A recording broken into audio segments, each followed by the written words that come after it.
welcome back to Truth Quest. My name is Moriarity. I will be your host, and we're going to go on a quest for truth together. Yes, we really are, again and again, shooting through the stars in the spaceship, in the Truth Quest spaceship with all my fellow Truth Questers, questing for the truth because we're just downrange of strange, where the outrageous is contagious and the paranormal is the new normal. Hello, A. Neil and Peggy Dancer and Artist 61. Good to see you here. Hello. And there's my little message to everyone in the chat. Hello. Yeah, well, welcome back. I'm going to go ahead and share this out to my little friends over there in Facebook land. How's that sound?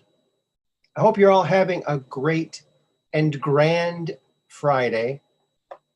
It is a lovely evening here. Still cold.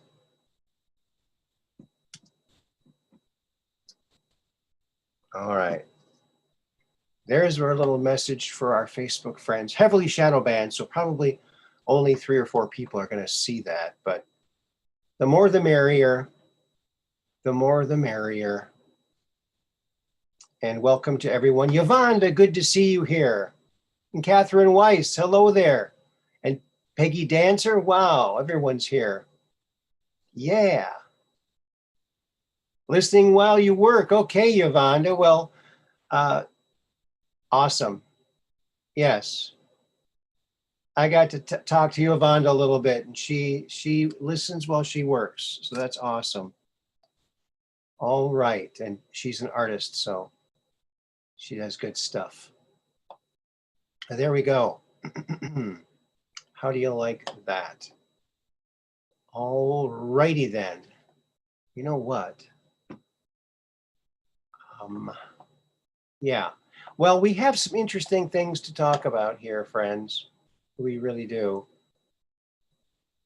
Can anyone guess? Well, I suppose if I ask if you can guess something, you just look it up, right?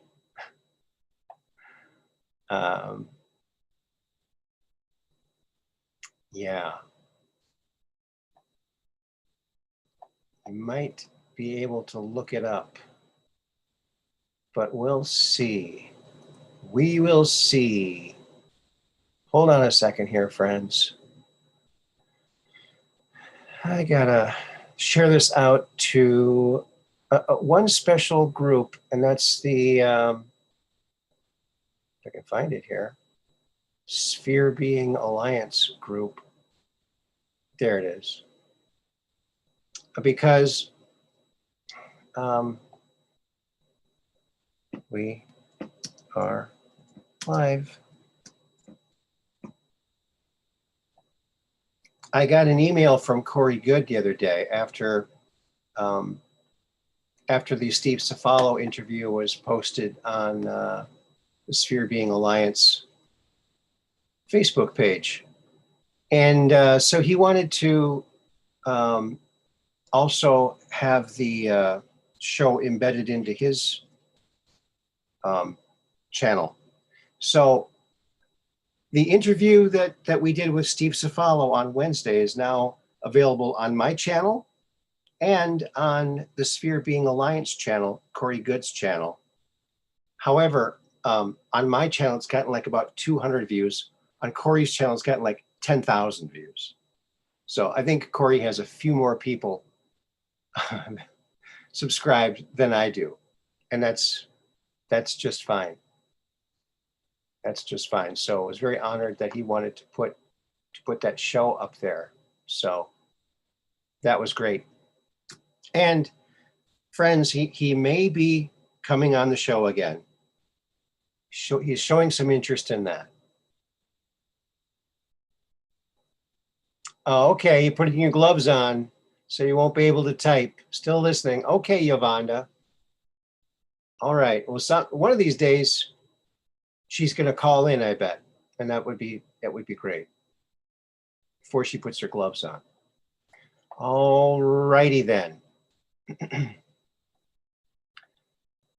Let's start off with something that I found that was interesting.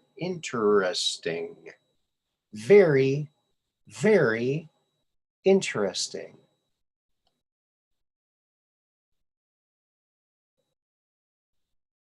And that is this. When do you think what year do you think it was when they got the first picture of a UFO, an unidentified flying object?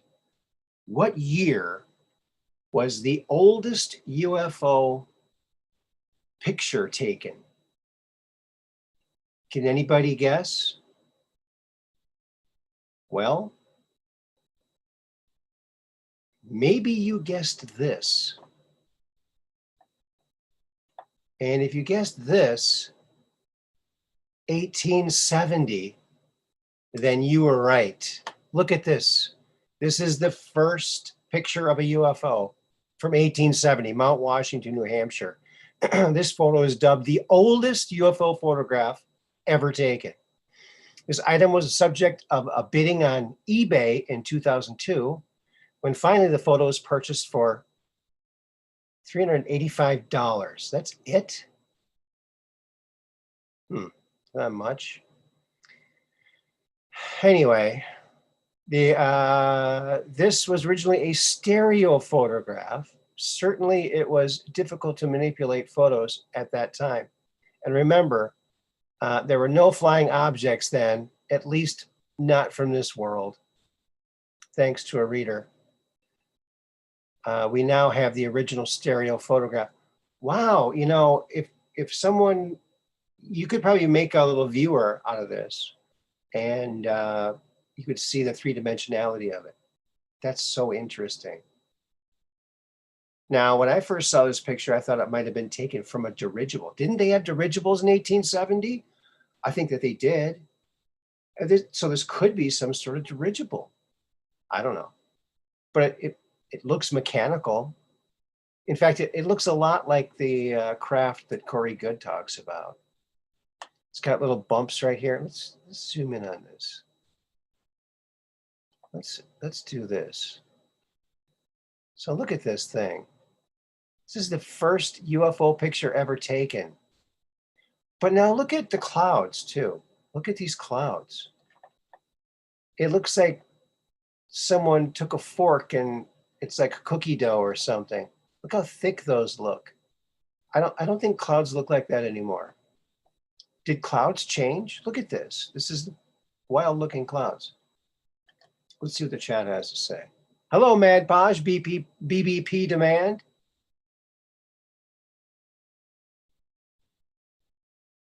Oh, 1865, that was close. Yep, 1870. Can you believe it? Unbelievable. Yeah. So I was really fascinated by this, as you can imagine. And I thought, well, how come I've never heard of this, you know? That's the thing. There are so many cases. You can study this phenomena for as long as you want. You can discover 10, 20 new cases a day you never heard of before. And it just never ends. It never ends. They're just everywhere. I wouldn't be surprised if they find an older one than this someday. Oh, look what we found. This guy's attic. Frosted Q-Tart. Hello, Frosted Q-Tart.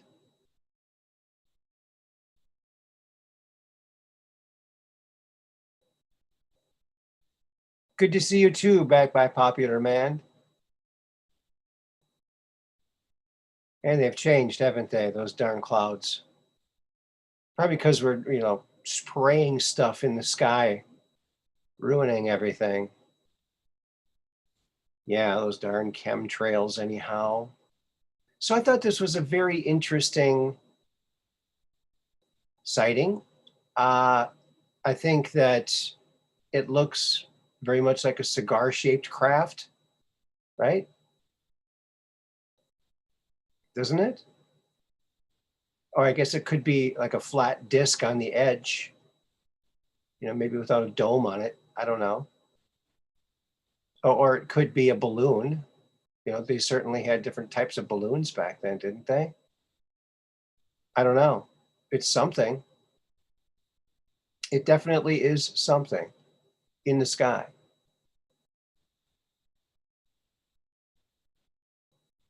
Hello, Snaz Patriot.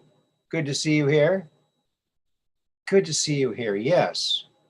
So there you go. MUFON Global, a good group. If you're on Facebook, follow them. Get on that page or join it or however you want to do. Yeah, you join it. There you go. You'll have fun looking at all this stuff. And you'll go, oh, I wonder if Truth Quest will find this little gem. There it is. Always looking for interesting stuff for you, friends. So that's the world's oldest UFO picture from 1870. I was just a little kid back then, but I don't remember this story.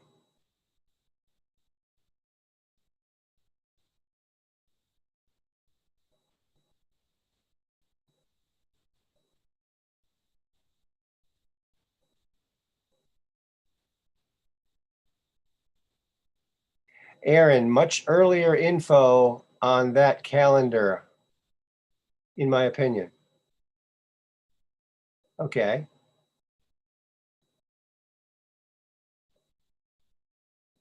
It's MUFON Global, right here, up here. MUFON Global is the group.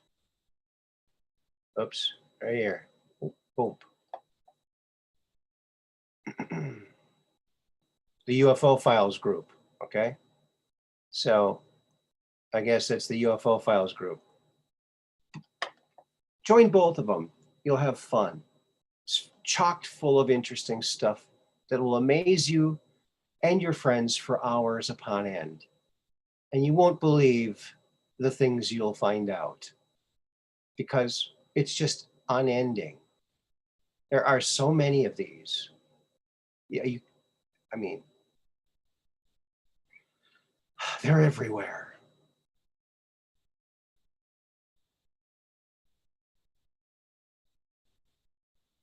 Oh, okay. David Parsons says in the 1800s, there were many reports of what were described as flying box cars. I think it is covered in the Fortean Times, Fortean Knowledge by Charles Fort. Yes, I think you're right. Yeah, there were several, and I think one of them hit like a water tower. It knocked down a water tower, and there were casualties, and they buried one of these small entities that was in it. Very strange. Yeah, it seems to me that was from the 1800s too. Yeah, very interesting, I would say. I would have to say that. That's what I would have to say.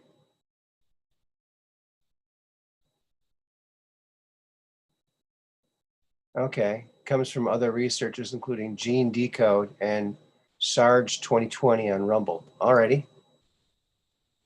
Yeah. See, there's so many of them. I mean, it's amazing.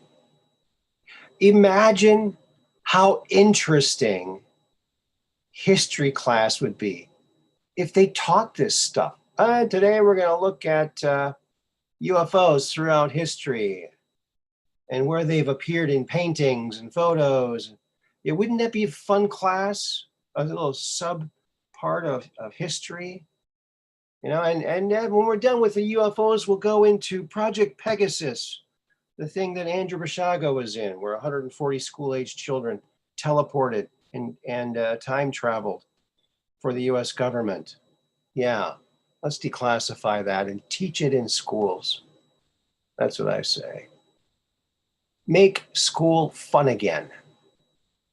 Or, you know, put it into homeschooling packets so homeschoolers can get this knowledge.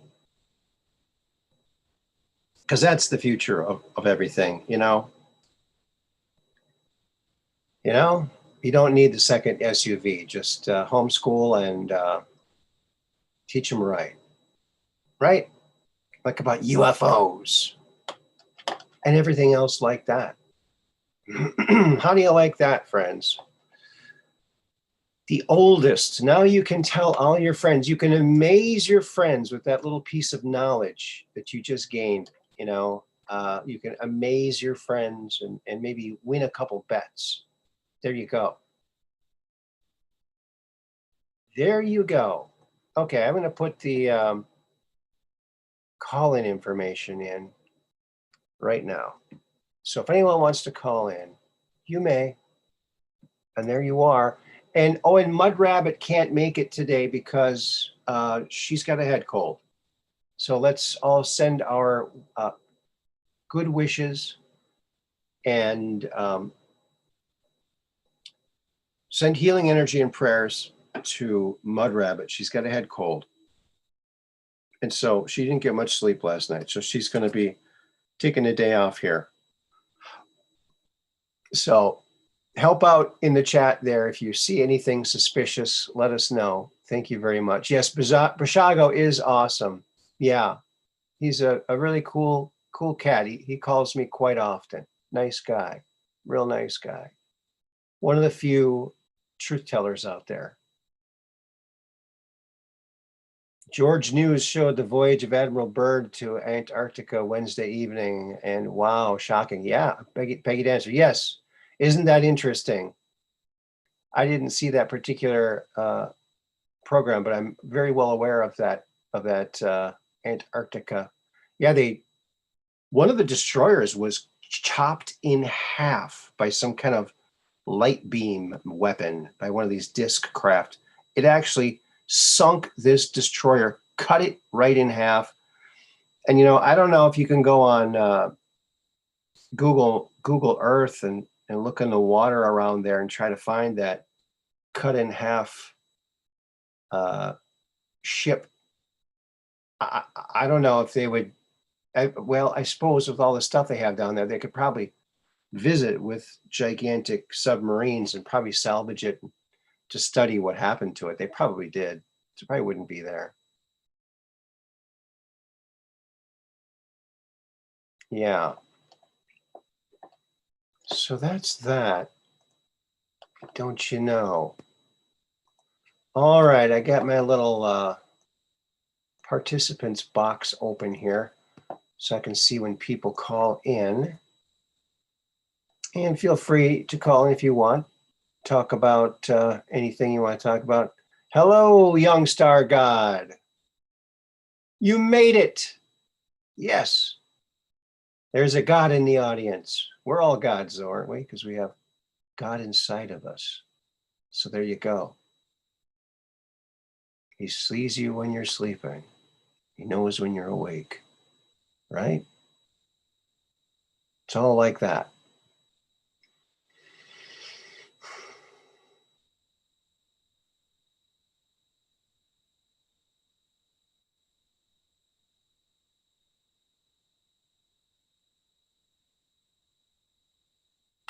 All right. All right. Well, let's get into this next little thing here, friends, that I'm sure you will enjoy. Something, again, that I just discovered. And it's quite interesting. Something I'd never heard of before. And look at how interesting this is. UFO Pictures from Rhode Island in 1967. Look at this.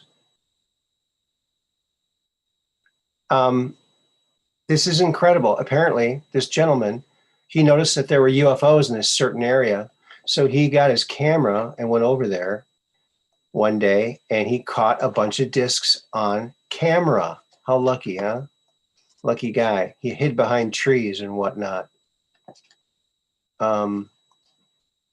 So yeah.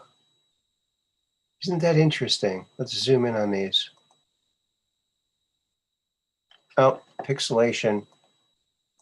Let's remedy that. There we go. Look at these things. I mean, these are pretty, I don't see any strings, friends. This is 1967, so it's not a drone. Doesn't look like a hubcap. Like I said, I actually threw hubcaps to take pictures of them to see what they look like. They don't look like a ship at all. They look like a hubcap. These look like a ship. So they're very good pictures, very clear pictures. And I just, you know, it's fascinating. Is it real? There's no real way of knowing. Could this be faked? I suppose it could be possible. You know, a fishing line or something, some kind of metal object, big pole, possibly. But I don't know. You just don't know. But you do know that back then there was a lot less ways of faking something like this. Thank you, Dark Brain.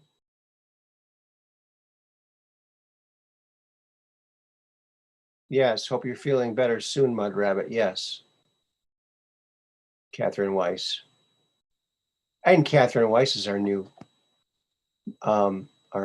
mod. Isn't that cool? Very mod, very mod. Oh, I'm going to grab number 14 on the thumbs up. When you smash that thumbs up thumb, that number that appears after you smash it, that's your lucky number. Ooh, someone just got 15. I was 14. So there you go. You can use that special lucky number for a whole week. How's that sound? It sounds like a bargain to me. So what do you think of these UFOs, friends? Aren't these, what do you think, it's fake or real? I mean, I guess there's no way of really knowing, is there? And we can take a closer look at these as well. Oops. Uh-oh. Stop share. There we go. Are we still going here? Still going. Oh, yeah, all the buttons are so close to each other. So, all right. Here is one of those close-ups. I also have a meme I want to show you that I made. Very proud of it. And I was just on Red Pill's show tonight. So here's one of these UFO pictures. Look at that. Isn't that wild? Okay, I don't see any string. You know, I don't see any anything that would be a string. Do you? Is there any? I don't see any sort of string. There are some imperfections in the photograph. Like right here, there's a white speck, white speck, white speck.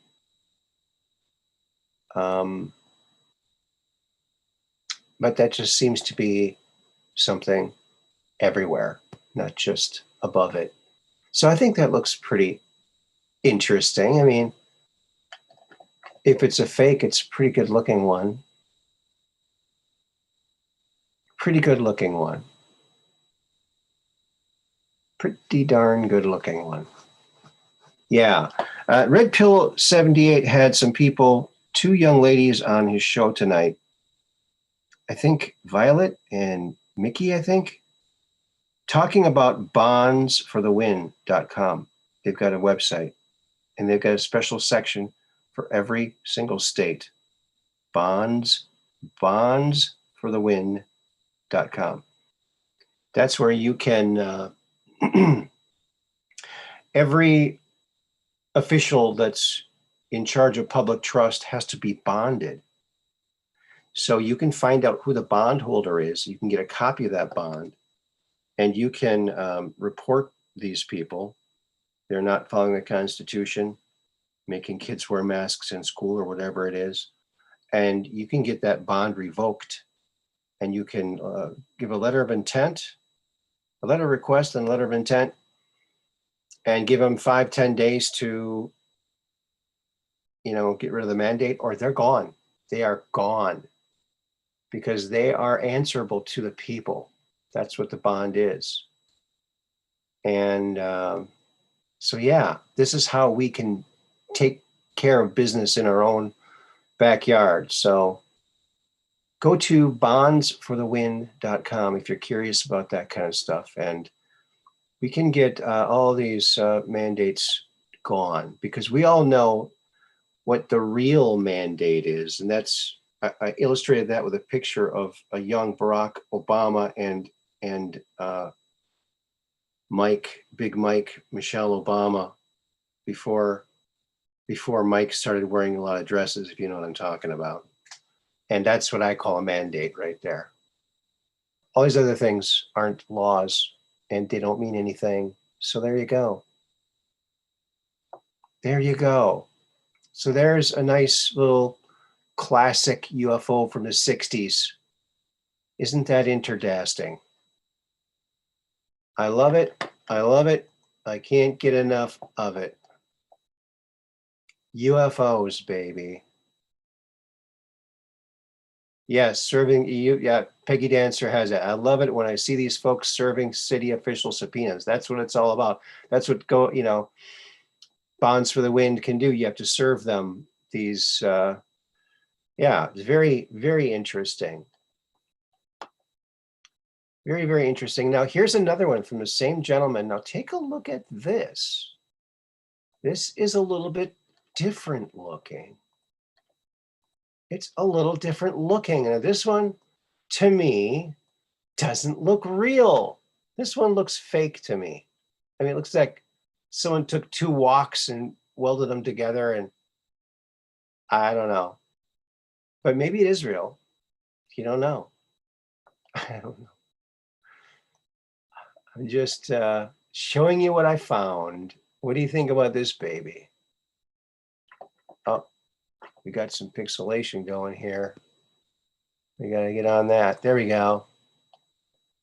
So what do we find if we increase the brightness? Nothing. Is there a string? We're looking for a string or a pole. Anything casting a shadow? I don't see anything there. Let's try the contrast. Oh, I don't see any string, although I think it's very difficult to see fishing string, right? Fishing line. Oh, you gotta fuzz it out again. There we go. What do you think about that one? Isn't that odd looking? It looks almost like a cartoon version of it. Hello, Celestial Soul. And T200. It looks like Rosie O'Donnell. Yeah, it does. It looks just like, that's why it looks so familiar. It looks like Rosie O'Donnell. Maybe she's trying to escape in that thing. Of course, this was 1967, so she would be very young. Actually, Rosie O'Donnell, you'd be curious to know this, was born on the same exact day and year as me. Can you believe it? Can you even believe it? Isn't that interesting? I don't feel that I'm very much like her, though. Not at all.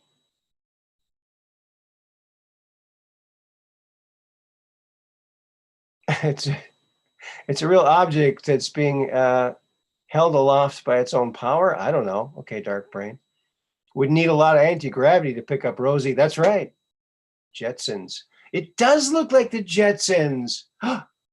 They must have filmed they were filming the Jetsons scene, and some guy caught it on camera before they turned it into a cartoon. Yeah, I think so. That could be it. That could be it. That could be it, friends. Now, there's another picture of the same one, but from a different angle. Isn't this fun, friends? I'm so glad that you're all here.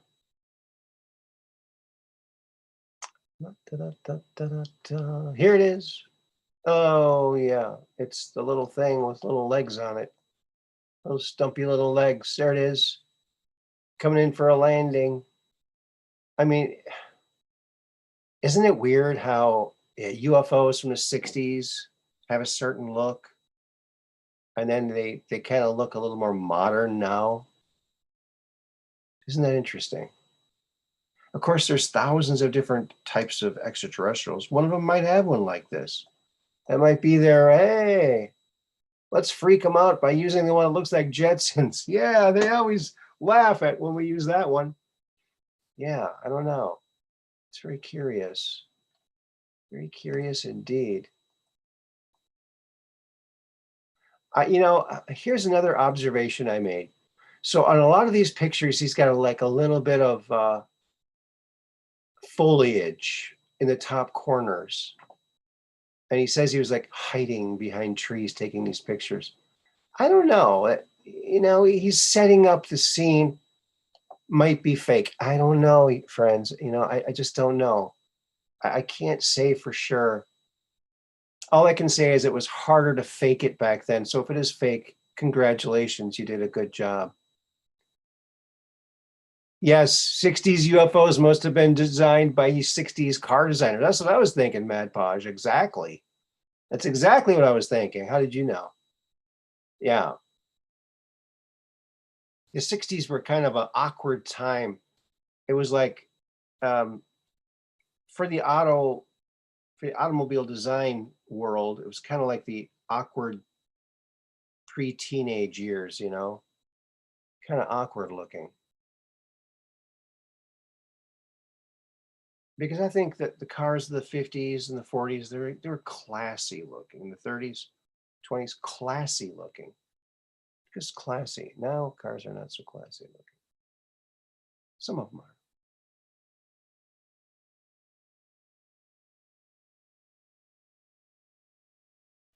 Yeah, it's something to ponder, You can't just look at this stuff and automatically think, oh, it's real, or automatically think, oh, it's fake. You have to really kind of like take a step back and go, oh, okay, and analyze it. Each case is a little different. The fact that this guy was able to capture a couple different kinds of UFOs is interesting. Now, I don't know if it was all caught in the same day or several days. I don't know. You know what? I see something right down here. Oops. I didn't mean to do that. Um, okay. Where did it go? Let's get back to the picture. Oh, there it is. So right over here, look here, friends. What is that? There's like 1, 2, 3, 4, 5 little red, white specks there. What is that? Is that just an imperfection in the paper? Or is it like a building? A Sasquatch hotel or something in the woods? What is that? Does that look odd to you? Is that like a reflection?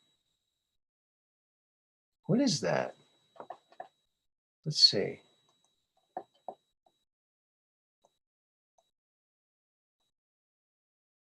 Gosh, it's really kind of hard to tell. Kind of hard to tell.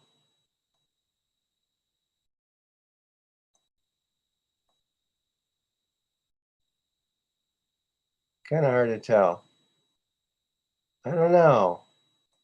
Like a mothership hiding in the trees?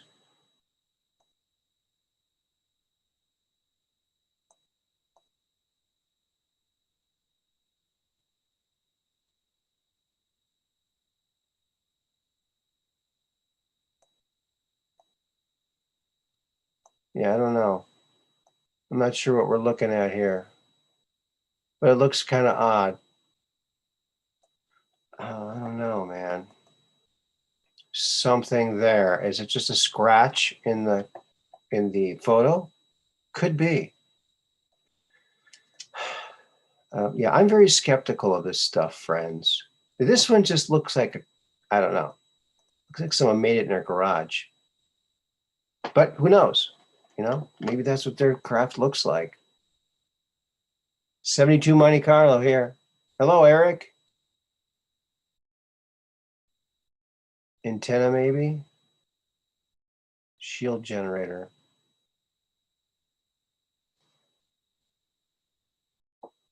It's very strange.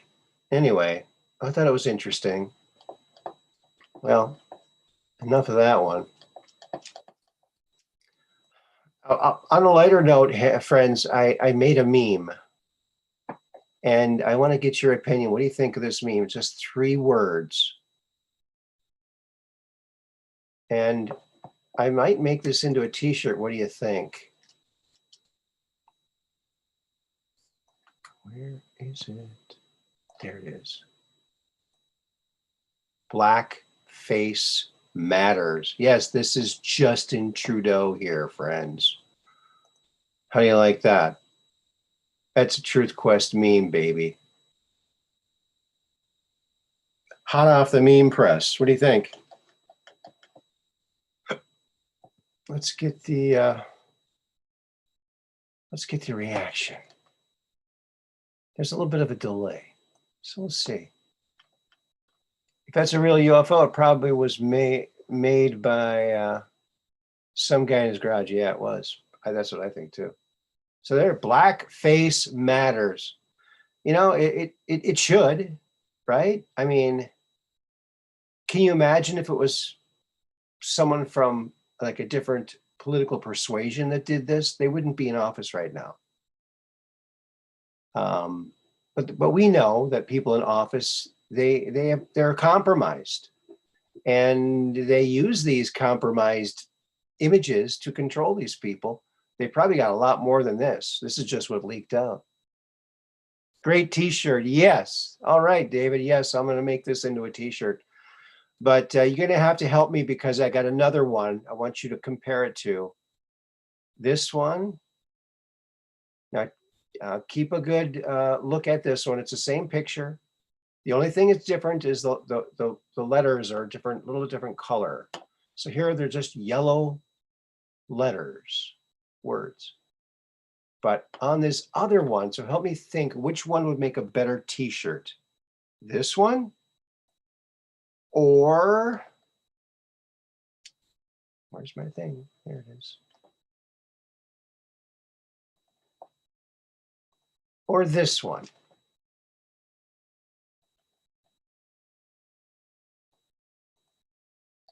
So this one has a little bit more color added to the verbiage.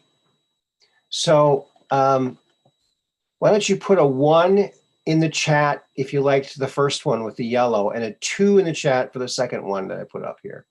Which one do you like better? Which would make a better t-shirt? The one with the two colored letters, or the one with the all yellow letters? All yellow letters, number 1 in the chat, and this one number 2. Eric Gore says number 2.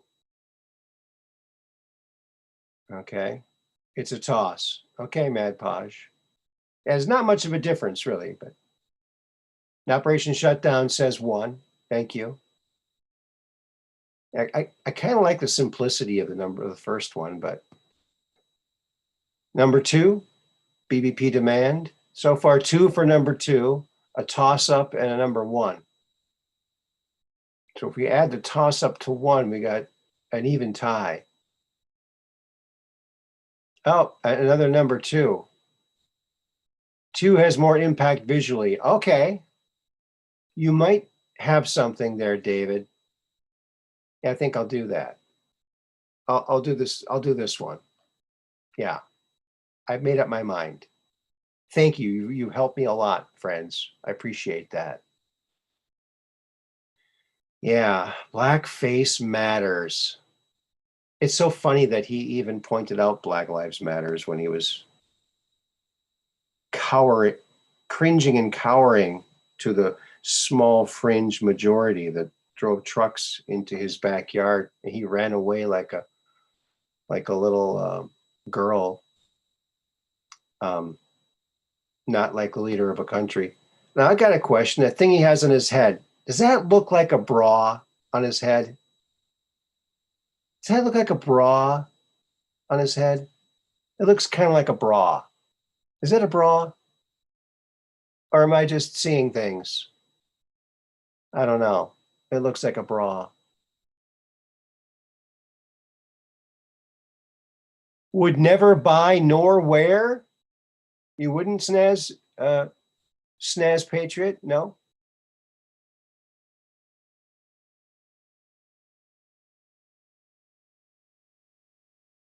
Oh, you'd put his face on the right side of the text?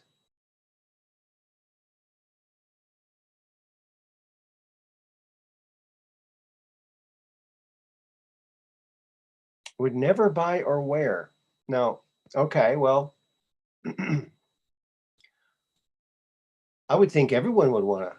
I think that's a bra on his head. Yeah, you think so too? Yeah, it does look like a bra. Yeah, like kind of a large one. It's supposed to be a turban. I know, but it looks like a bra. An 18-hour bra. Right? It's a turban. Maybe it's a tubin. Maybe it's a tubin turban. That guy's a piece of work. Unbelievable. Unbelievable. A lot of normies wouldn't understand the meaning or who the picture is. That's a good point. But a lot would. A lot more would know if you took a screenshot of this and shared it to your favorite social media platform and say, hey, this is Justin Trudeau. I just thought that was a very well-known picture of him. The bra is under his shirt. Good one, Dark Brain. It does look like a bra, doesn't it, Celestial Soul? Yeah, it looks like a very large bra on a head with a very small brain. Yeah. Yeah. He just ran. He ran away from the truckers. You know, it's interesting. There's a tweet that he put out. I think I posted this on a previous show where he's praising the truckers a couple months ago. He was praising them. I think it was about a year ago. How great they are. And they've been working, didn't get a break from working and keeping the shelves stocked like they're heroes. Now he's just running like a scared little kid. Unbelievable. Piece of something, yeah. Lawn sausage. You know, I think there's a man who holds unacceptable views. Unacceptable views. He thinks it's okay to do blackface, wear a bra on his head. I'd say he represents unacceptable views to most Canadians and most Americans. That's my opinion. That's my opinion. How do you like that? Yeah, I was pretty proud of that meme. It's just 3 words. Poignant, though, I think. Poignant. Yes, indeedy. Yes, indeedy. So there it is. That's that one. So you might see that in the t-shirt shop coming up. I'll have to get that out. Also, an update on the mailing of the things that I have to mail out. If you're waiting, I did not make it to the post office again today. But soon, I'll get that stuff out soon. Promise. Promise, promise, promise. Okay? It's getting a little bit warmer over here and get a little bit more done on these days. Look up some real pictures of ghosts. Yeah, I've I've never seen a ghost myself. Um, I've never seen a ghost myself. I've seen this a lot. Check this out. I love this one. Honk, honk. Here's the honkler. I think it's so cool that the truckers up there in Canada, they're honking and they're using the honk, honk. They're the honklers. Isn't that curious? This was going around, what, a year ago or so? Honk, honk, honk. And there's a great little animation. So funny. Man, you gotta love Peppy. There's no way you can't love Peppy. He's just awesome. He's the honkler. Honk, honk. Yeah, and now that's a symbol of freedom, honking trucks. That's incredible. How did Peppy know? Peppy knew all along. Part of the plan, right, Peppy? It's just part of the plan.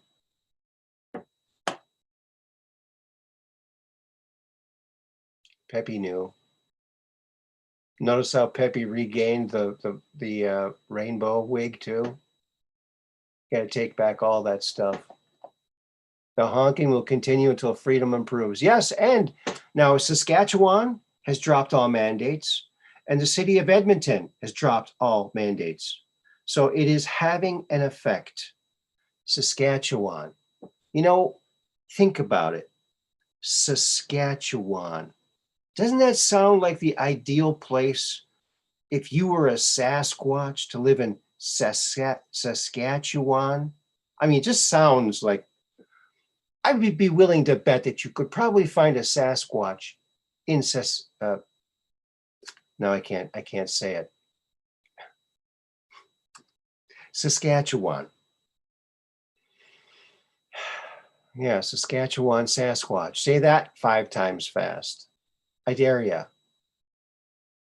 The honking will continue, yeah. A honking we will go, a honking we will go. Until the mandates are gone, the honking we will go. There we go. Honking. Honkling. Yeah, Canadian geese honk too, don't they?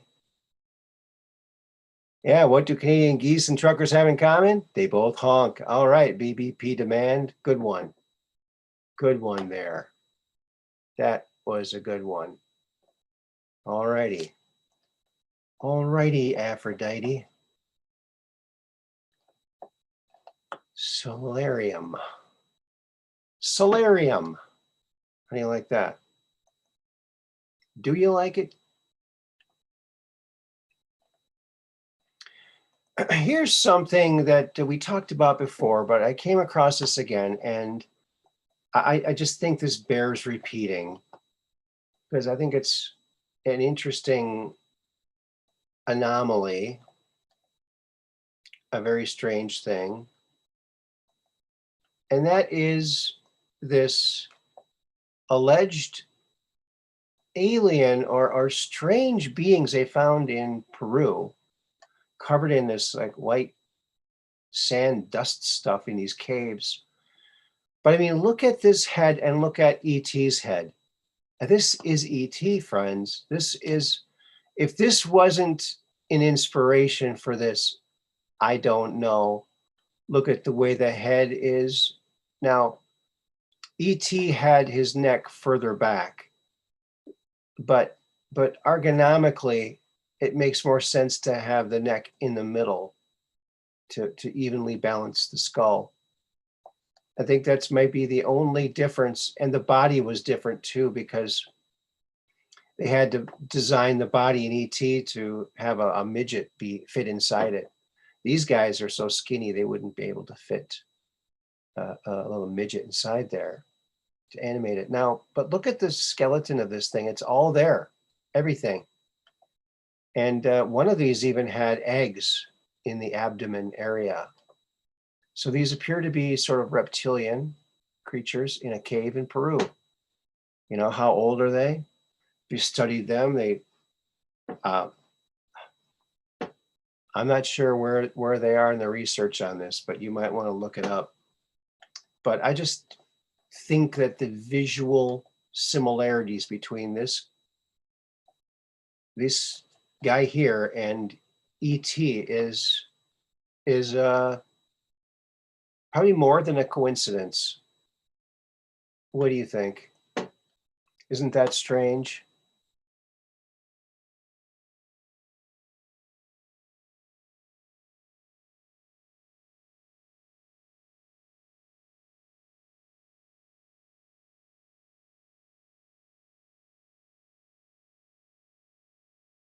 Oh, okay. Where does Bigfoot vacation in Canada? Saskatchewan. That's a good one, Mad Podge. Did you make that up, or because I haven't heard that? That's a good one. Predictive programming, soft disclosure. Yeah. I mean, what are the odds they would come up with this odd looking creature and then what, 20, 30 years later, they find these things? Isn't that strange? It's just bizarre, totally bizarre. But these creatures were once walking around on Earth. Very strange. I think they should do like a computer model, and I want to see what these creatures would look like alive today. Because also I'd like to ask Corey Good if he's ever seen creatures like this. He's been to these Super Federation meetings where there's all kinds of different aliens, apparently, according to his testimony, and I believe it.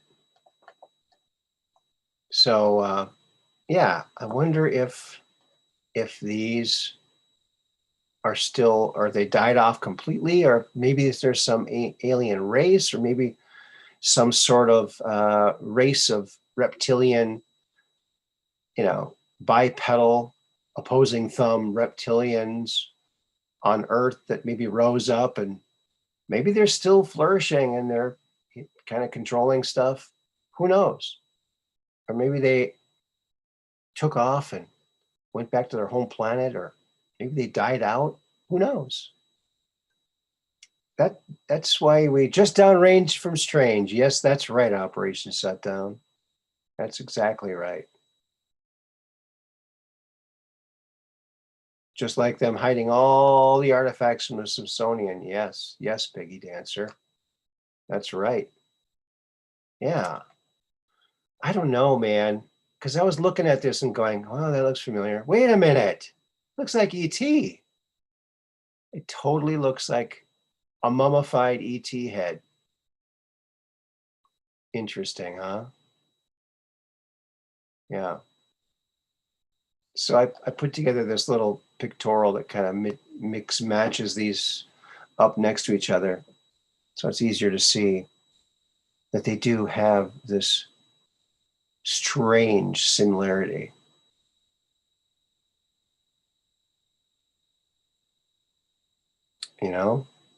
And look, his hands looks like 3 fingers and maybe a thumb, 3 toes, maybe only 3 fingers. And the rib cage looks very slender.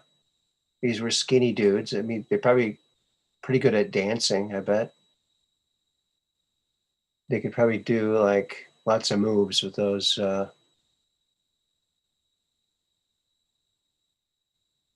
But look at the proportion. They're different bone lengths and stuff. I mean, if this was a hoax, you wouldn't see all this. It wouldn't. Yeah, I think this really was a living creature. Was it from Earth? Well, it was found on Earth, so it probably was from Earth. But I guess it could have come here from somewhere else. But can you imagine finding this in a cave? What a find that would be, huh? I would love to find something like this. Incredible stuff. So down in Peru, they got these and the elongated head people and all kinds of very strange things.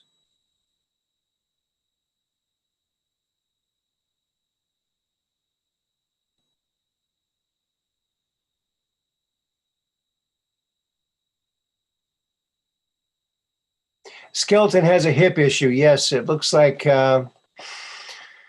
there's some kind of broken. Of course, it's very, very old. This is a very, it lived many, many hundreds or maybe more, 1,000 years ago. I don't know. I don't know how old it is. But the legs do look, they're not exactly lining up. So this one might be right, and this one's maybe a little broken or something. I don't know. But the way this attaches here looks very similar to the way that attaches there. So I'm thinking this side here, as we look at this skeleton, the right side, but his left side or her left side. I think that's the way it's supposed to be. And then this one's like a little bit longer because it's kind of broken. The hip is something damaged or something. Maybe when they lifted it out, it broke a little bit. I don't know. And his ribs look kind of, they're not exactly straight across. They're kind of haphazard. So maybe something fell on this guy when he died or something, broke his hip and some of his ribs possibly.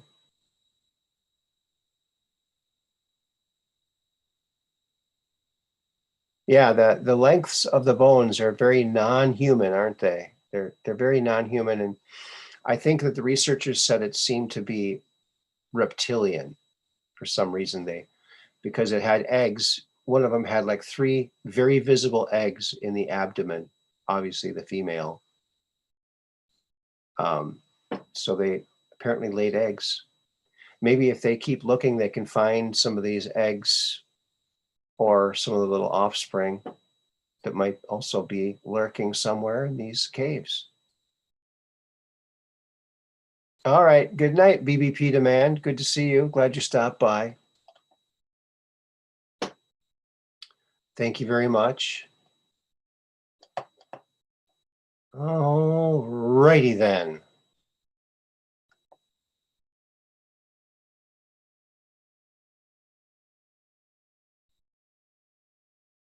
Elongated skulls and skeletal structures are a mix of human and reptilian, in my humble opinion. I think you're right. I think you are right. It looks like we got a call. This must be, it's the bat phone, so it must be Maxwell Smart. Is that right? Yes, indeed. There he is. He's back. Back by popular demand. What's up? What's up today? Well, I'm just recovering from a cold. Oh, yeah? Well, I assume it's a cold, not COVID, but it was kind of the most mild cold I've ever had. So, all right, that's good. So if it's COVID, it's not much of a problem. Yeah, but I did learn of a really nice treatment. It's called Breathe. Oh, yeah. It's a number of mushrooms, and it really cleans the sinuses quite extraordinarily. Okay. So I'd highly recommend it. It's called Breathe, B-R-E-A-T-H-E, Breathe. Okay. Mushrooms. But, Breathe mushrooms. It works as well or better than any cold medicine. It clears out the sinuses and works as an expectorant as well. So. Oh, there you go. That sounds good. Fantastic. I would never have imagined 3 simple mushrooms would do that. 3 mushrooms.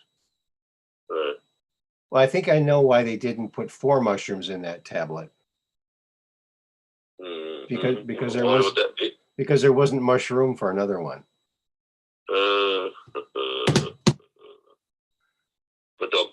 There you go. Got to get that snare drum here over here.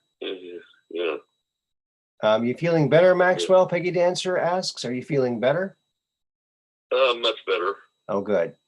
I mean, yesterday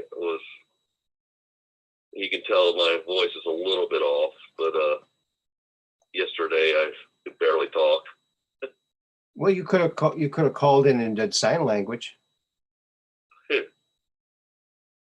Yeah. Maybe not. maybe not. So you couldn't talk. Wow. Well, it's hoarse. Yeah. So You could have called in. You could have called in as Wilbur then. hey, Wilbur. Oh no, that was Ed, Mr. Ed. Yeah, that's the horse. Did you know that Mr. Ed never messed on the stage, never peed or anything on the set? Huh. And he could talk. There you go. Yeah. Two amazing things about that show. You might not know. Oh, of course, of course, of course. You got the perfect voice for that, I gotta say. You weren't the original guy who sang that, were you? No. No. I listened to it enough times, it's kind of. It was a great show. Drilled into you. It was a great show. Didn't you just feel sorry for that guy? Yeah. Felt so sorry for him. He's got this secret he can't tell anybody, and the horse just will not cooperate. Yeah. I guess it's kind of like that frog that guy found in that cartoon in that time capsule, and it danced and sang only for him, but not for anybody else. Uh-huh. Yeah. Yeah. So what else is new? How is your designing and inventing new exciting products going? Oh, well, I'm still doing it, of course. I'm always thinking of new ideas. I've been giving more contemplation actually to my the free will love laser. Oh yeah. It dawned on me that for those that don't know what I'm talking about, back in I think August of last year was when I first presented on your channel about the free will love laser. Okay. Yeah. It's a consciousness tool. And I think it's a lot more than that. The whole idea is that, I guess in a nutshell, that if we're in a family tree and God's at the top of the family tree, and God represents light as well as God's will and love, and love is a transdimensional force, and say there's 200 patriots underneath God, and God's an infinite light. What if each patriot was 1 watt of power? We'd have 1 watt of light, Mm-hmm. and that light represents our free will. Not only our free will, but our love and if we give that away to some kind of control structure like Lucifer or government, then we're stuck. Because how are we going to get it back? Take it back. And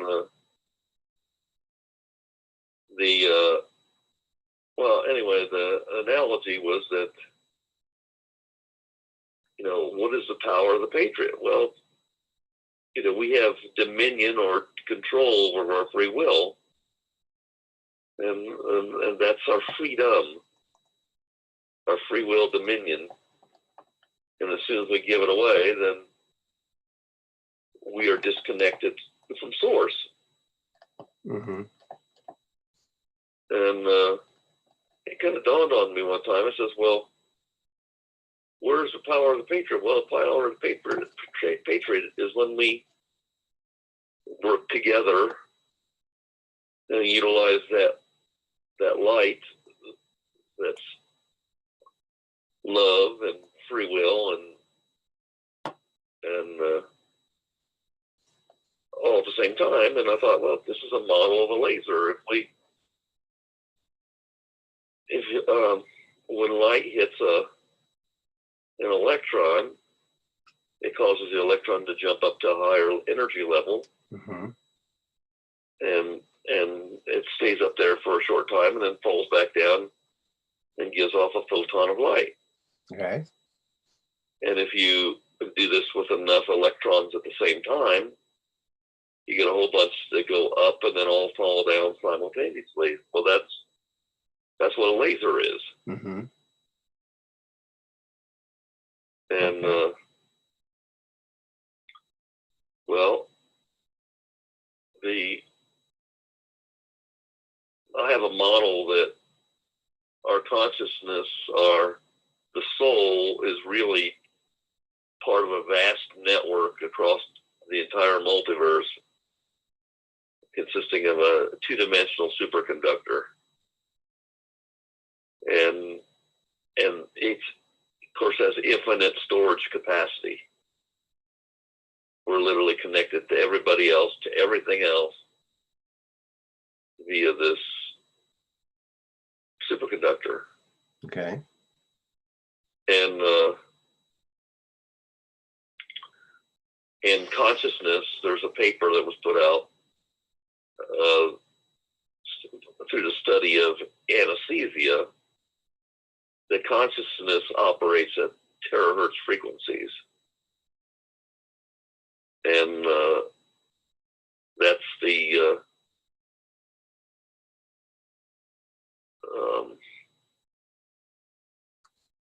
and that's true for all organisms in our universe.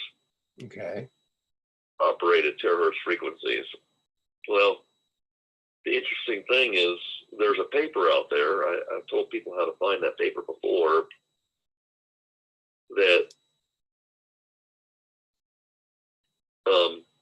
stimulated within a superconductor. You have the basic element of a superconductor is what's called a Cooper pair, which is just two electrons that are loosely bound to each other, and one has a spin positive 1/2 and the other has a spin negative 1/2, so the net spin is 0.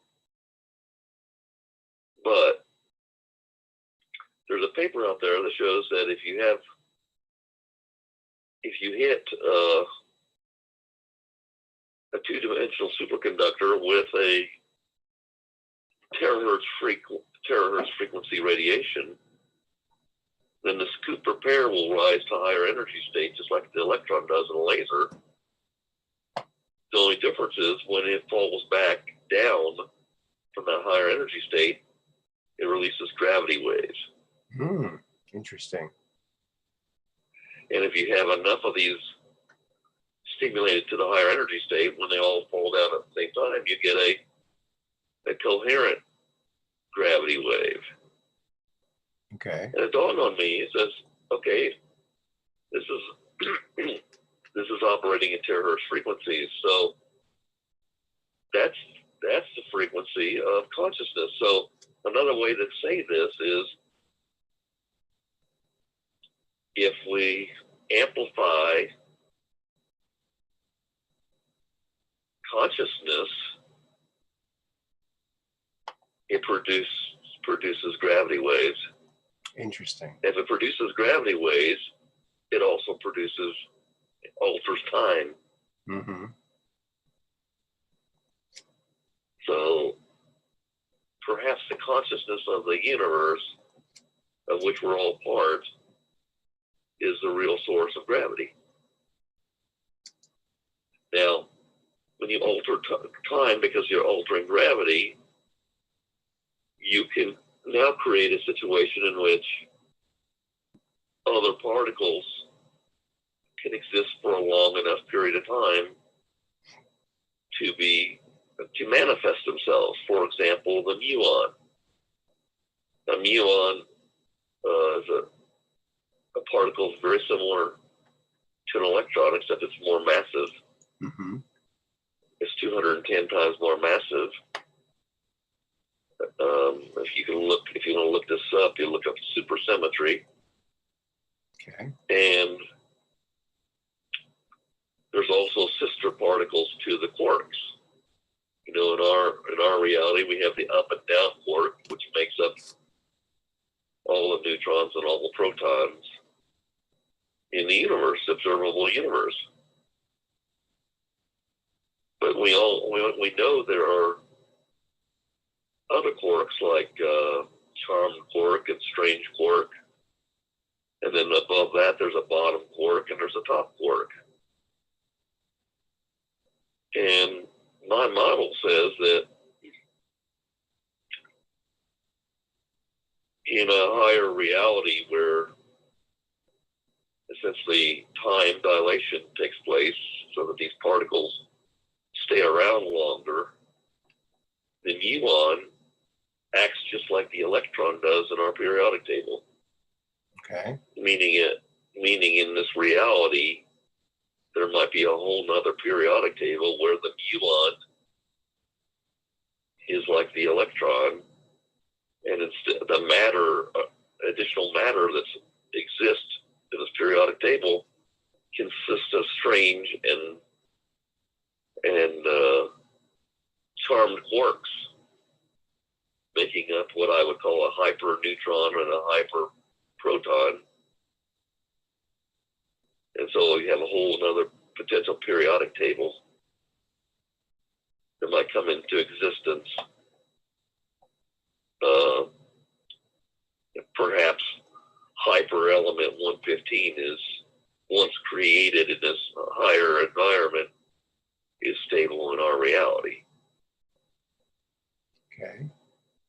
But well, I was thinking out further, that if you can create stable muons, you can also create Cooper pairs made from those stable muons. Okay. And those Cooper pairs, when you stimulated them with consciousness, would produce gravity on another scale, which I call hypergravity. Okay. That hypergravity is what's needed to go from galaxy to galaxy. And then finally, you could envision a situation in which you could even go further than that, where you're using the up and the top and the bottom quark to make a super neutron and a super proton. And the equivalent to the electron there is the tau particle. And I speculate that at that level, you get what's called supergravity, and it would allow you to travel between universes. Okay. And of course, there'd be another periodic table consisting of those other elements. But it dawned on me that since consciousness was being amplified to produce gravity, amplifying consciousness is what gives the free will love laser the power to alter all reality. It's what makes it such a powerful consciousness tool. Okay. Because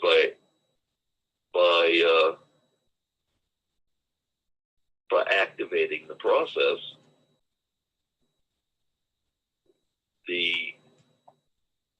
our intention is manifest across all of the multiverse. But I don't know how many people actually followed what I just said. But interesting. Well, I want to read you some of what the chat said when you started talking about the free will love laser. Mad Podge says, "Love Laser sounds like a Kiss album from the 22nd century." Yeah, like Love Gun, Love Laser. And then Dark Brain said, "I like the concept of the love laser. Interesting thought." There you go. Well, I had noticed, or someone else had noticed, when I wrote down free will love laser, it's FWL laser, and then dawned on them, could that be the forward-looking laser that's described, which is the ability to view time, time windows. So that was an interesting correlation, which of course I think that's probably honestly true, because we're all trans-dimensional beings. Our soul's trans-dimensional. Love travels across all dimensions. Yeah. It's not limited by space or time. We are capable, and are doing it actually now. We are all time travelers. You don't need a special device to do it. Right. So we actually can manifest whatever reality we choose to believe. That's why every person, every consciousness has, superhuman abilities. We're born with one we know about. That's the placebo effect. Right. And we actually have a lot more than that. All we have to do is, just like I tell you have this, you have to embrace it. Just like your mother or your father tells you, don't touch that hot thing on the hot stove, because you'll get burned. Well, what are you going to do? Are you going to listen to them? No. You're going to touch it. Right. And as soon as you touch it, you find out what that meant. Yeah. In the same way here, I can tell you that you have superhuman abilities, and until you decide to touch it, you won't realize it. That's what this awakening is all about, on a small level, us coming to grips with the fact that who we are, what the nature of the universe is, that all this is going on is all for us. Don't worry about these things, because we played the bad guy before. This is all for our education. We're all going to graduate from it. Even the bad people eventually are going to be redeemed and follow us. It's Well, once we wake up from this, we're in a new reality. On the screen, we're all looking at this little baby pig in little red rain boots in a little puddle. And this, friends, was the picture. When I saw this years ago, I couldn't eat any bacon after this, or any ham product, or any really animal product. This really touched me. And so yeah, sometimes an image can help change your perception, because these are little spiritual beings too. I don't think we should be eating spiritual beings, but I spent most of my life eating them, so I can't really be mad at people for eating meat, because it's just part of our culture. There's so many levels at which we are awakening. Yeah. I mean, the tiniest little thing that someone's motivated to change can mean the difference between this current simulation ending and we all graduating,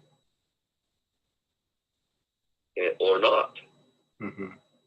That's why I say that, and it's all what each individual does. Like if one of you looks within and says, "Hey, I'm going to look at the world a little differently today," that might have been the single thing that was necessary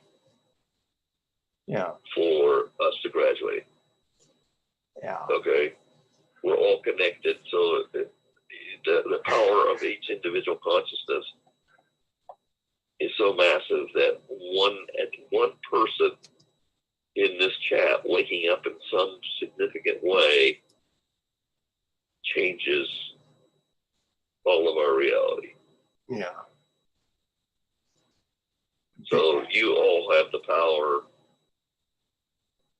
We all have the power here to wake up from this this nastiness that we're experiencing.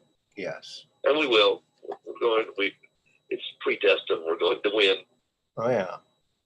It will happen. It technically in a non-linear time. It already has happened.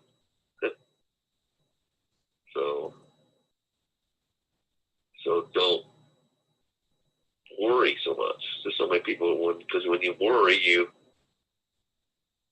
know, you can bring about something. You right. You bring about what you think about. Something you don't want to manifest. You bring about what you think about. Yeah. Yeah.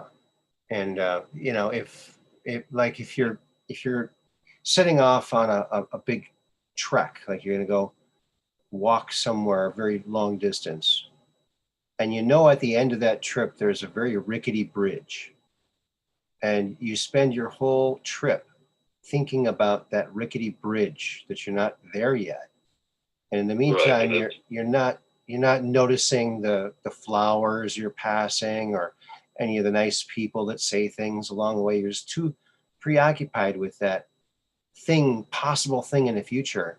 When you finally get to it, it's not as bad as you thought it was going to be. Then you wish you could have enjoyed the trip more by not worrying so much, because, you know. Or it could be as bad as you made it out to be. In other words, make it worse than what? Manifest the fact that, oh, this bridge is going to collapse. Might collapse when I go across it. Right. Yeah, that's true too. So it does. Yeah. Because you manifest that. Right. So understand. That's why it's important to understand. We're all going to make it through this. We're all going to be on the other side, seeing a fantastic new reality where we're suddenly aware that we're not alone in this universe. Okay, we're suddenly aware that we were in a simulation, and it was all for us. It was all for the advancements of our consciousness, the whole process. And this process goes on anywhere there's a civilization, anywhere in the multiverse. Same process goes on.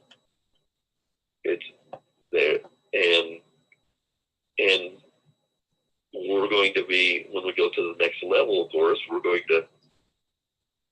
things will be a little different. We won't have to fight the same battles. They'll be different, but we'll still be working to expand our consciousness and to help others expand their consciousness. And some of the battles that we have at this level, like dealing with trafficking and things like that, will still exist on the next level, but on a bigger scale. So we'll have learned, if we deal with on this level, we'll have a sense of what we need to do to break the deep state on the higher levels. Yeah. We'll automatically have tools that we learned that apply and to the next level of existence, and we'll get through that too. Mm-hmm. There will be great challenges, you know, but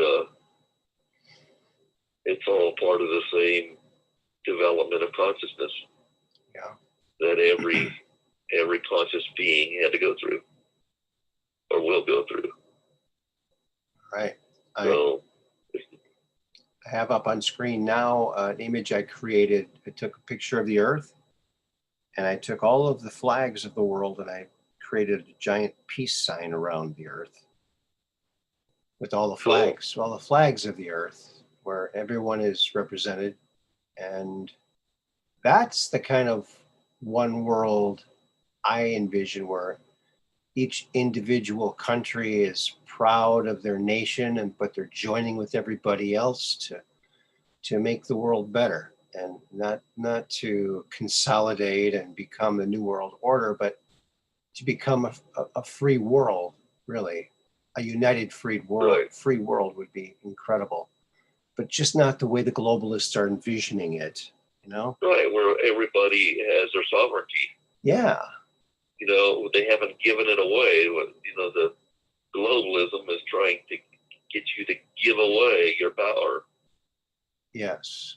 And they don't, you know, they actually force you to. They don't want to, they're not transparent about it. They're not accountable to us. Right. You know, that's what makes it wrong. You know, a way to approach a real one world government would be our leaders saying, okay, we need to approach these challenges together.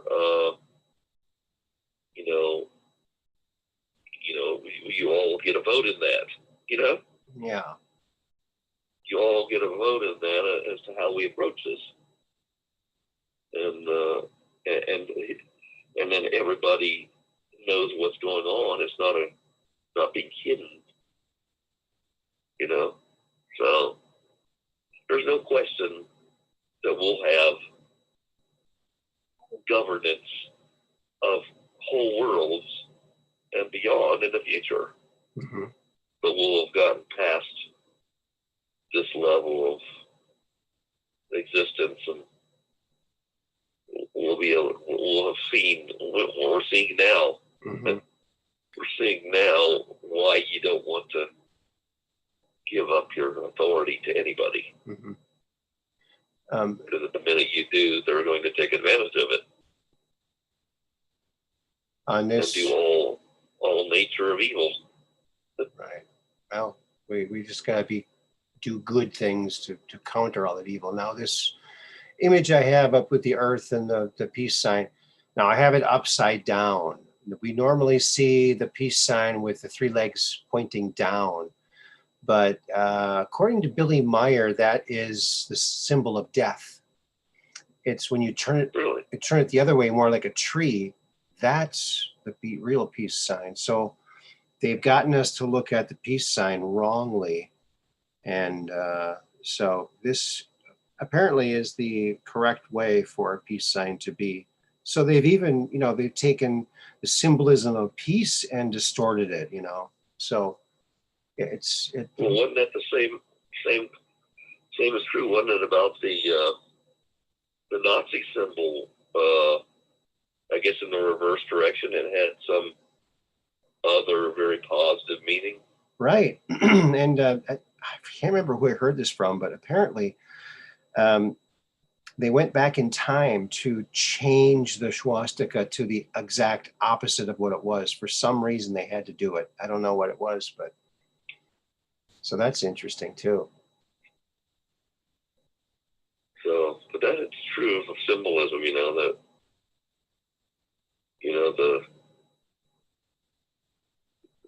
look what they did. They take something good like the Great Awakening and they create wokeism. Yeah.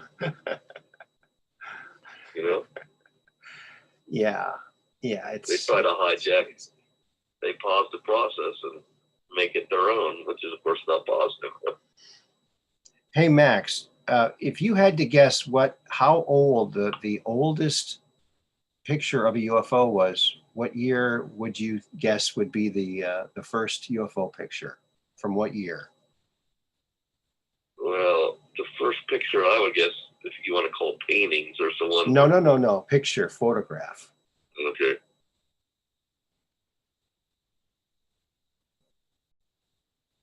Well, I'd have to guess there were technologies in the past that had representations of pictures, but I don't know. In our modern time. Well, we covered this earlier in the show. It's from 1870, and it looks like a cigar craft up in the clouds, up in a very unusual looking clouds. Almost looks like whipped butter or something. But yeah, very interesting picture. That's the official first UFO picture, 1870. So for all the people who say, "Oh, We're just seeing, you know, the military's advanced aircraft. Well, what advanced aircraft were they working on in 1870, right? Right. And if they were, how come we haven't seen it yet? Yeah. Although it could be a dirigible too, because they had those back then, right? Yeah. 1870. That society out in California that had the dirigibles, and they're even found a dirigible that had Trump 45 written on it. Really? Yeah. From the olden days, huh? Yeah, it was about the time of Ingersoll Lockwood. It was where I first saw this was on Ben and Rob's channel. Trying to remember what the name of their channel, but Yeah, Edge of Wonder. Edge of Wonder, yeah, they're the first ones that they were just looking through, did a deep dive on that society. I can't remember, someone in the chat probably knows what the name of that group was, but they there was a picture of a dirigible and it had Trump 45 on it. Wow. They about fell off their chair I'm looking for it. when they saw it. I'm not finding it here. There's a lot of goofy stuff. Is it from? I put Trump 45 blimp. I should put dirigible. It was just in the picture, you know. Right. So, I'm looking at pictures. If you could probably send a text or email to them, and they tell you where they got it. Probably even send you it. Yeah, maybe. Yeah, I'm not finding it. So, must be pretty obscure. Of course, I'm using DuckDuck. When they first saw it, they're like, "Oh my God!" You know, they were blown away when they found it. I wonder if it was photoshopped. Could be.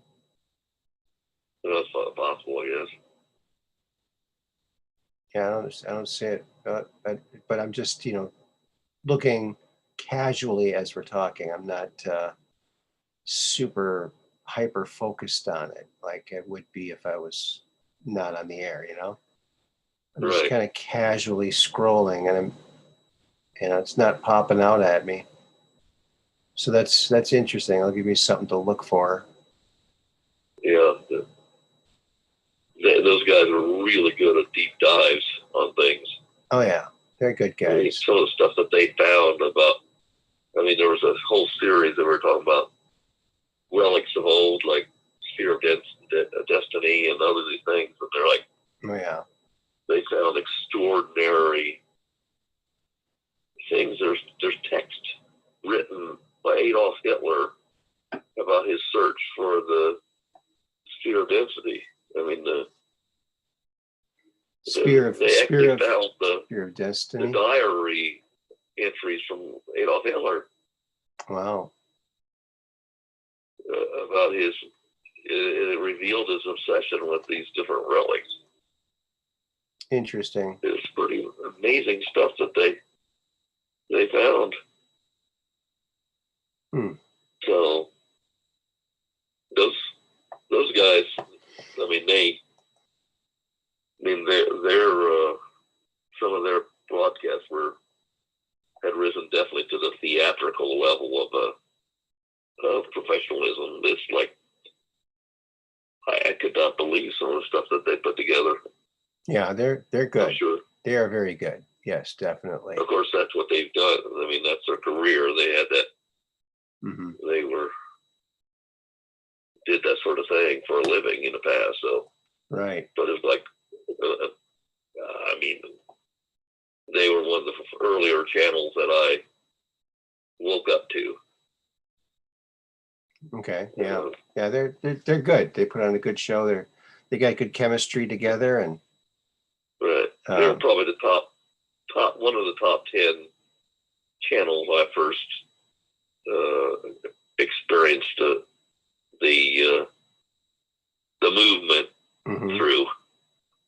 Yeah, I was really taken away by what's his name, Jordan Sather. Yeah, Jordan Sather. He's good too. He was probably the number 2 person. Yeah. I first saw Kate Awakening, then I saw Jordan Sather, then I saw Red Pill. Kate Awakening. Then I said Ben and Rob, and then there's True Reporting, and I'm trying to remember round out the last 3 or 4. I can't really remember. Well, but it's like they were definitely roughly in that order. Before all that, I was really into Sphere Being Alive, the Cosmic Disclosure with Corey Goode and David Wilcock on Gaia. Gaia. That was so fascinating. All that information. And boy, it's all coming out in this graphic novel too. So watch. We all have a piece of the puzzle. Oh yeah. Every single person has a piece of the puzzle. Yeah. Or multiple pieces of puzzles. Sometimes the pieces don't get revealed until somebody says something that triggers a new thought. Yeah. Or a joke. Yeah. It's memes and jokes are going to save the world, friends. That's what's going to happen. And this bond issue where all public, if someone's holding an office of public trust, they need to be bonded. And if they need to be bonded, that they are following the Constitution, state laws and federal laws. And if they're found to not be following any federal law or state law or the Constitution, they can be debonded and they're out of office instantly. So look up bondsforthewin.com, BONDS forthewin.com. We can get these people out of office and take the masks off our kids so they can breathe and see each other's faces for once. And start living happy lives. Where is the harmony? The harmony, you find harmony at like a Trump rally. There's so much harmony there. There's no harmony in a grocery store when half the people are wearing masks and there's all this tension. That's not harmony. Harmony is what you find at like a Trump rally, right? Yeah. All different kinds of people having fun, being happy, and just looking gloriously towards the future with a positive attitude. And you just can't beat that. That's going to win everything over. Boy, I can't wait till Truth Social comes out, because Trump laid a couple of very interesting statements out today. And I have to say, happy birthday to my first granddaughter, Hazel. It's her 3rd birthday. Happy birthday, Hazel. And happy birthday. Yeah, I didn't get to see her yet. I don't know when. We'll find out soon. But so yeah, her 3rd, that's a big milestone. 3 years on the planet. That's like the funnest age. Big 2s and 3s. 3, you start to explore, and the world is magical when you're 3. I think that's like the perfect age. If we could all be 3 again. So what are these things that Trump said? Oh no, you're going to ask me that. Okay, well, let me go see. I'll have to check my page here. All right. I know I posted it. I'll just have to scroll until I find it. No worries.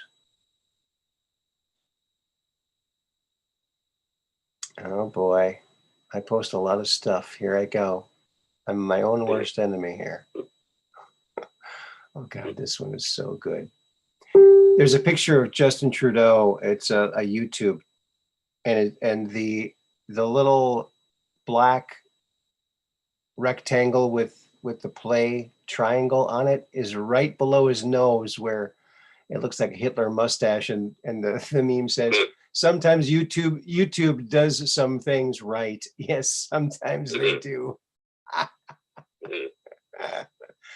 Sorry, I always get distracted by memes. Okay, here's one of them. Here's one of them. Statement by Donald J. Trump, 45th President of the United States of America, February 4th, 2022. If Nancy Pelosi does her job on security, there is no January 6th. So the corrupt unselect committee should stop its work immediately. The committee is nothing but a cover-up for Pelosi's failure to act on Biden's failed administration. The more time the fake news media spends talking about this, the less time they have to talk about inflation, the horrendously implemented Afghanistan withdrawal, rising gas prices, loss of energy independence, woke military leaders, etc.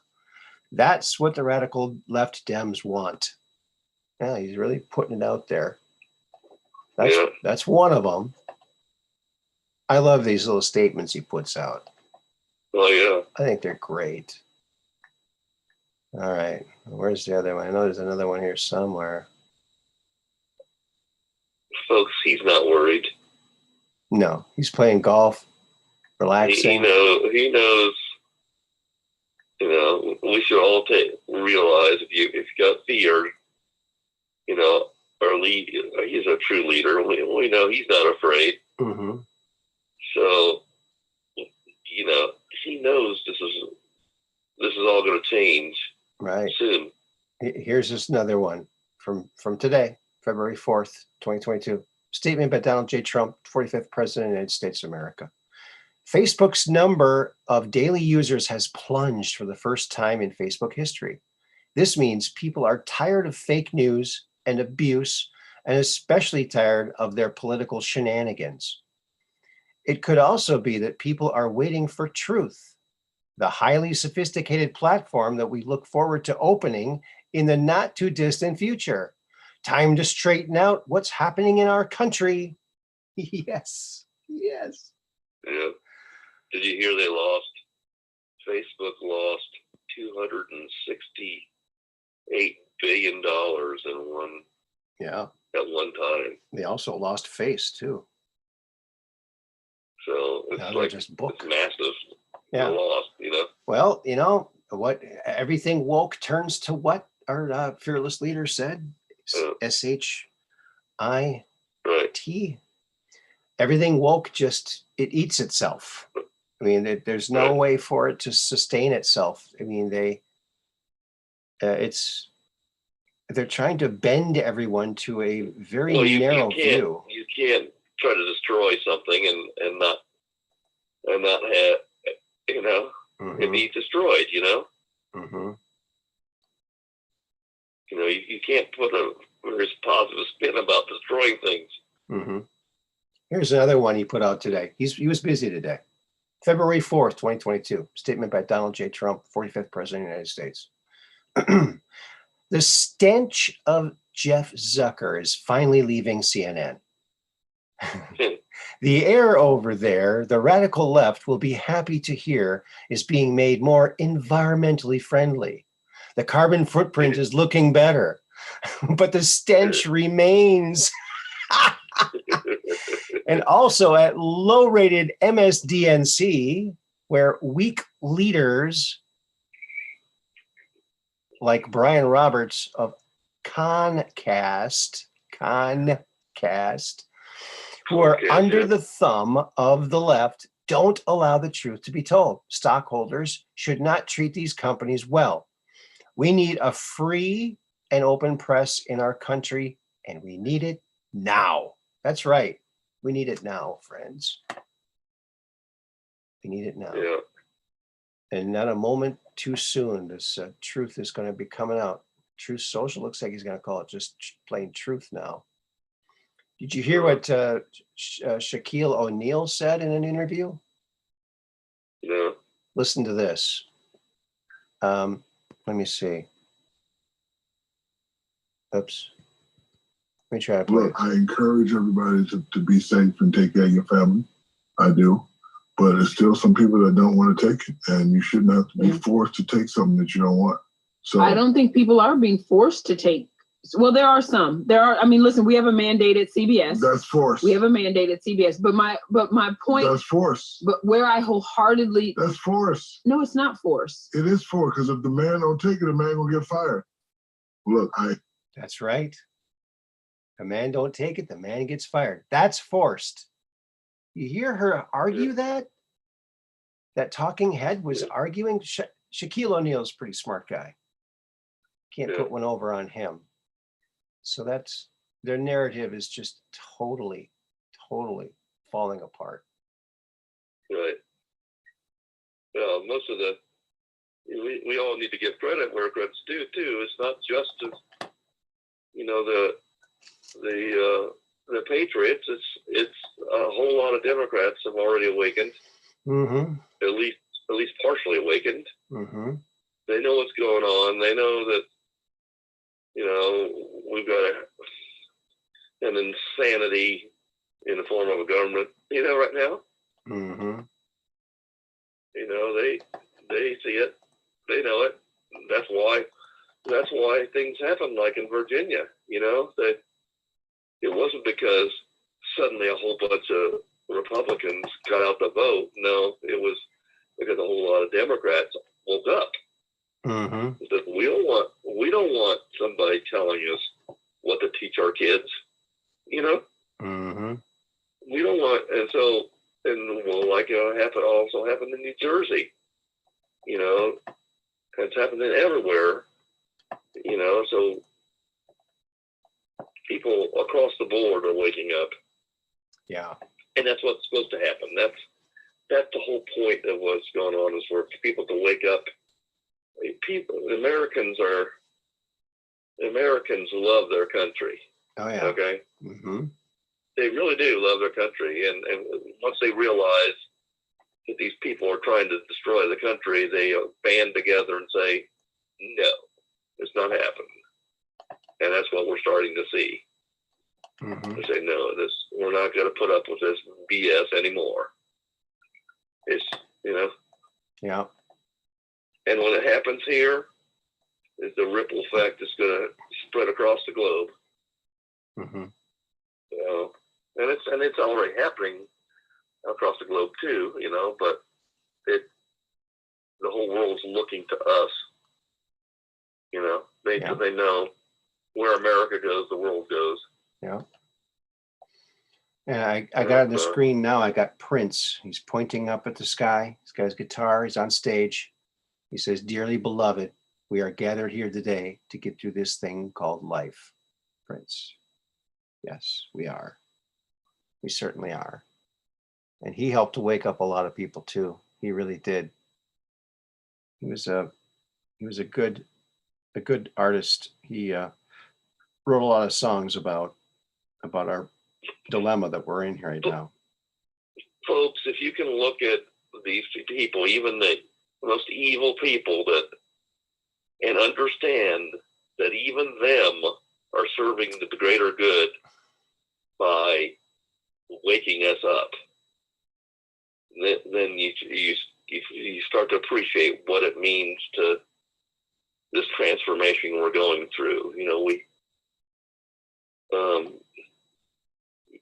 We shouldn't love these people because of what they say. We should love these people because they're creations of God. And you have to be able to, this is all for us, understand they're helping us. They're really helping us. Mm-hmm. As strange as it sounds, they're helping us to wake up, to evolve, to become what we're meant to be. Mm-hmm. This is all supposed to happen. This is not this couldn't have happened any other way. Yeah. Okay. Yeah. This is exactly exactly where we're supposed to be, what's supposed to happen. Yeah. So, Yeah. you know, so no worries. Yeah. You know, it's all good. It is all good. As much as it's painful to go through, that pain served a purpose for us all. It served a purpose for us all. All right. It's all for us. You know, we were always destined to win this battle. That's just the way it is. Mm-hmm. Yep. Well, friends, I think we're gonna put a cap on it tonight because it's getting kind of late. It's getting kind of late, and I think we've covered a lot of stuff today. It's nice that we got Prince in there. I met Prince a couple times. Nice fella, real nice guy, very talented. The world misses him. Of course, he died on the Queen's birthday, which is very suspect.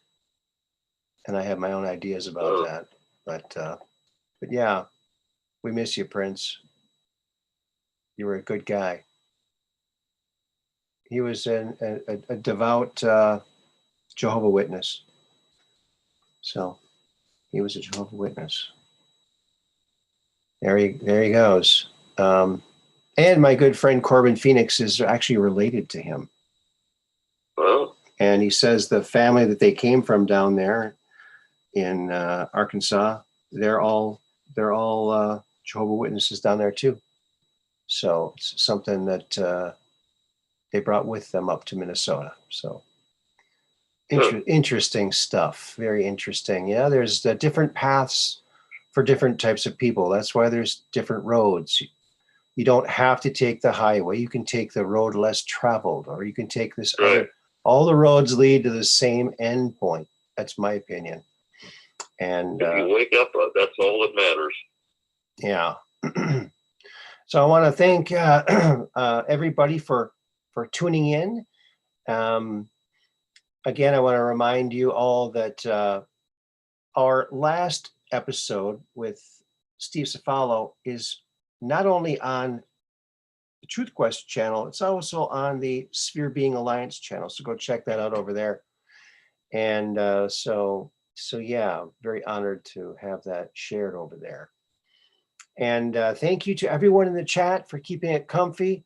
And we miss Mud Rabbit. She'll be back. She had a head cold, so she needs her rest. So sending a lot of healing prayers and healing energy over to her right now. And anybody else who needs it, keep your cameras and your phones trained to the sky, so you can take that picture of a UFO, so you can come on to the Truth Quest and talk about it. Until then, peace in. I love you all.